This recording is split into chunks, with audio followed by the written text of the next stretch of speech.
Welcome back to another video with your boy NBAADDICTTV, where we provide the latest NBA content on the tube. Now today I'm going to be giving you guys my predictions for these NBA awards from MVP, Coach of the Year, Most Improved Player, Rookie of the Year, Sixth Man of the Year, and much more. I even threw in some exclusive NBAADDICTTV awards. This is going to be fun, this is going to be interesting, and I need you guys to leave a like, subscribe, leave a comment down below for some of your NBA award predictions. Now let's get straight to it. Now our first award is the John Havlicek Sixth Man of the Year award, and our candidates are Bobby Portis, we got Malcolm Brogdon, and we got Immanuel Quickley. Now, when looking at this award, there's a couple stats that I tapped into.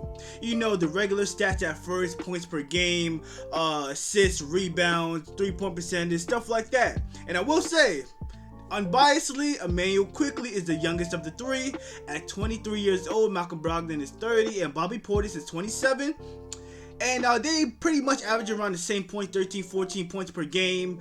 Bobby Portis is a walking double-double with 9.5 rebounds. Malcolm Brogdon is the highest shooting from the three-point line at 43%. So then I was thinking, this is the top 3 players for the Sixth Man of the Year award. Of course they can score. Let's check out that defensive rating. What's that talking about? That's where Bobby Portis wins. He has a 110 defensive rating. So then I thought, what's that board talking about? What's that value over replacement players saying? That's where Malcolm Brogdon and Immanuel Quickley tie. So lastly, I'm thinking to myself, who passes the eye test? Who has that checked off? And I give that to Immanuel Quickley. Immanuel Quickley is my Sixth Man of the Year.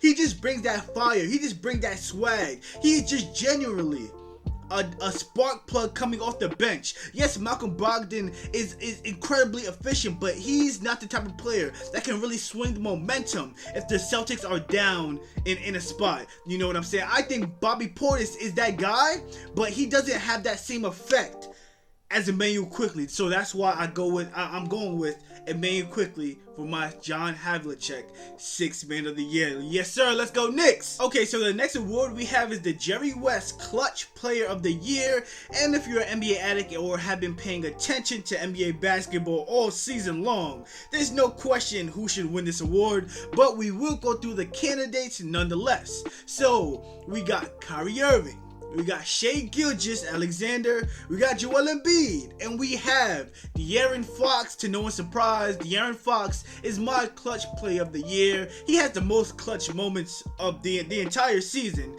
so we're not going to get too much into that. Although Kyrie Irving has led this year as well as last year in fourth quarter scoring, De'Aaron Fox clears everybody else. Let's be honest. Now, ladies and gentlemen, we're going to pivot from the norm. We have an exclusive NBAADDICTTV award, which is the Surprise Player of the Year award, and the candidates are, we got Marvin Bagley, Markelle Fultz, Dennis Smith Jr., Bo, and Killian Hayes. Ladies and gentlemen, all 5 of these candidates are worthy.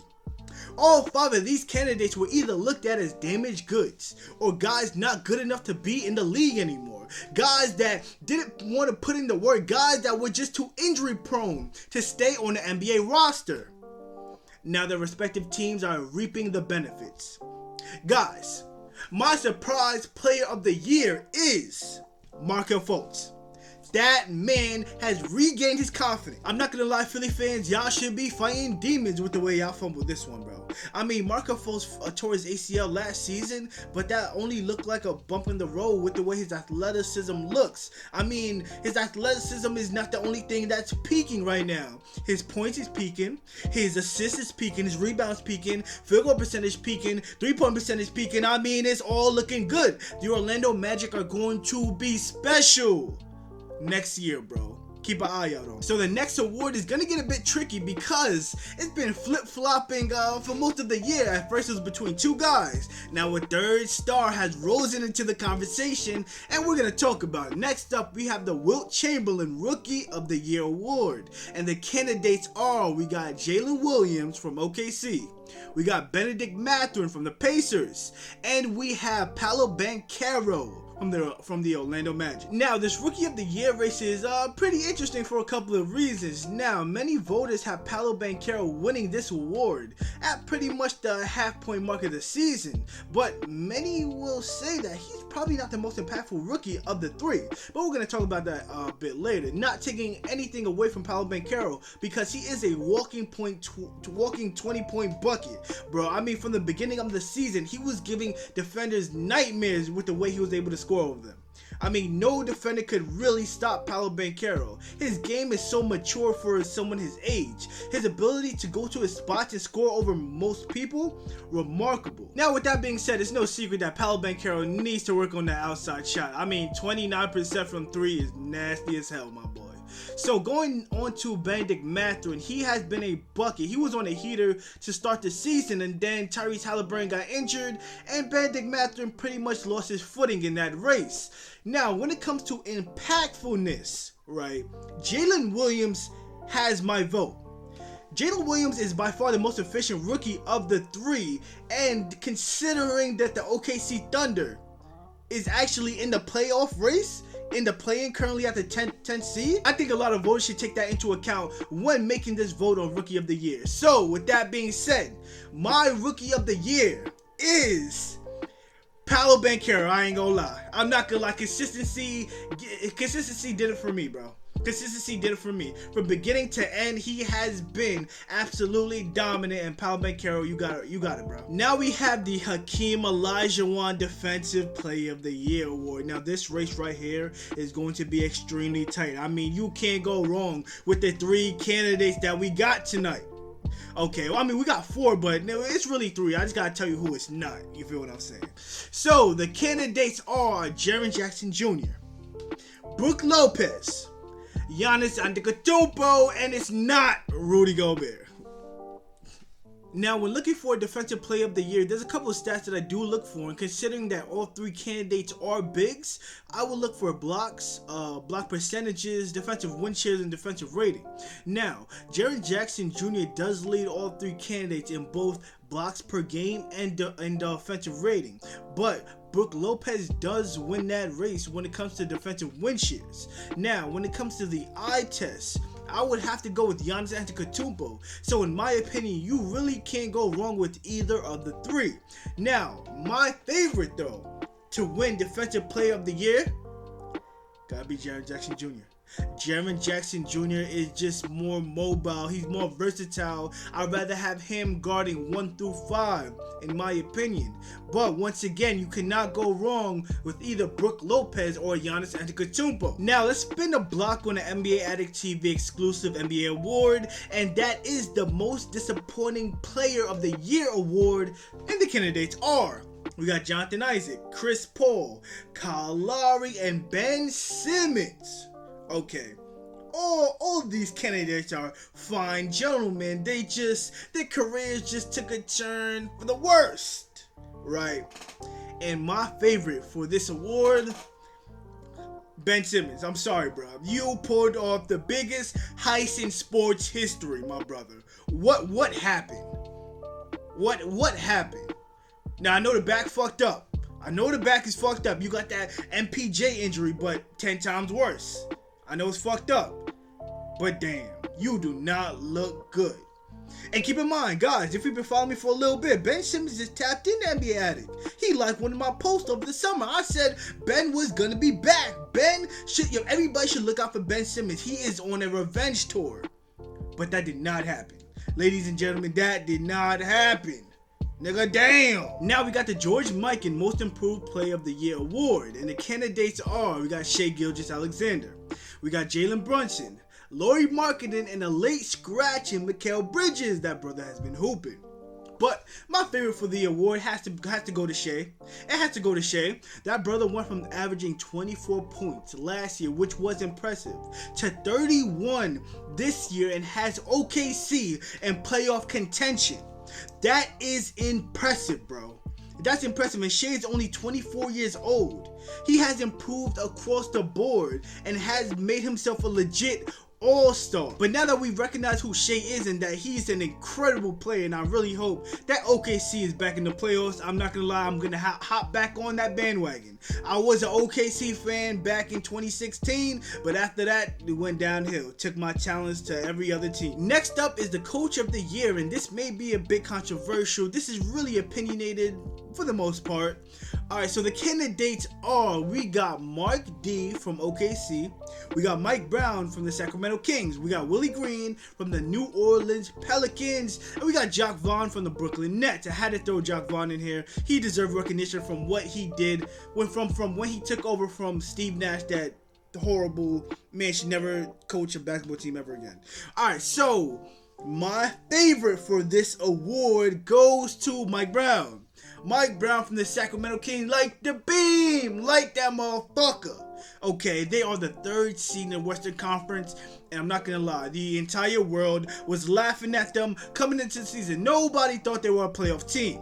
Everybody thought they lost the trade, the Tyrese Halliburton trade. Y'all remember that? I know you was clowning them. I know y'all remember that video of the Sacramento Kings fan hyped after a summer league game, and they was like, yo, we getting 40 wins this year, bro. We getting 40 wins. Apparently, that brother understated it, considering that 47 right now. Man, I'm really happy for the Sacramento Kings. This is the first time they made the playoffs in about 16 years. Well deserved, and Mike Brown, you deserve all the recognition in the world, my brother. Now, before we get to what everybody's waiting for that MVP, yo, NBA, who you got? Who you got? This is if you haven't watched one of my last videos, because I did say it, but no spoilers. We need to get to an NBA exclusive award. This is the last one, and it is Thought King of the Year. Yes, I said it. Thought King of the Year. Who get the most hoes? Candidates are, we got LaMelo Ball, we got Bobo, we got PJ Washington, and we got Ja Morant. Alright, so first off, now I know you're probably wondering, why is Bobo in here? He don't get no host for real. Have you seen Bobo's ex? Yo, she is bad as a motherfucker. Nigga, damn. Alright, so we got PJ Washington in here as well for his Brittany Renner escapades, of course. We got LaMelo Ball in here because if you got Tiana Trump on your list of bodies, my nigga, you are a thought yourself. You don't give no fucks, okay? And we got Ja Morant in here because we all seen the pictures. We all seen the pictures in the strip club. He threw 50 bands for one dot. 50 bands for one dot. I ain't gonna lie.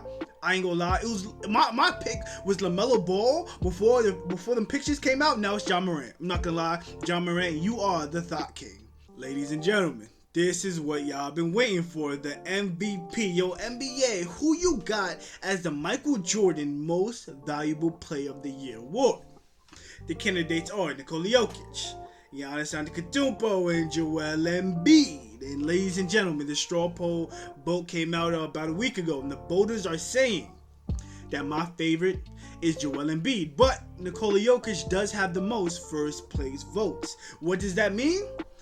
Either of the two, when it comes down to the end of the season, can win that award. It will be, whoever wins will win by just a hair, just a little bit, because both of those players have had an incredible season, a phenomenal season. Now you're probably thinking, do the games that they play against each other, does that matter?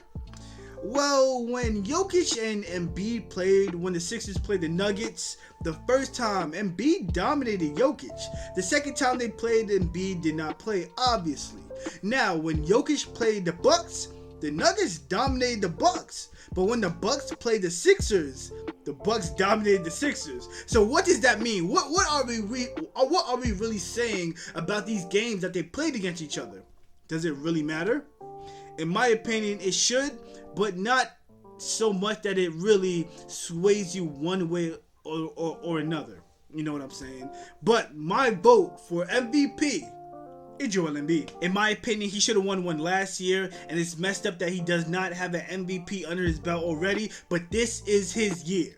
He has been phenomenal, incredible, and in my opinion, he has been more impactful than Jokic, despite all plus minus on off numbers, all the advanced bullshit y'all want to pull out your ass. No, bro. Joel Embiid is the better player. Joel Embiid is my most valuable player. Joel Embiid is my MVP. Now, with that being said, guys, hope you enjoyed the video. Make sure you leave a like, subscribe, comment down below if you have any names. Did I miss any names for any award that I listed? And I'll see y'all next video.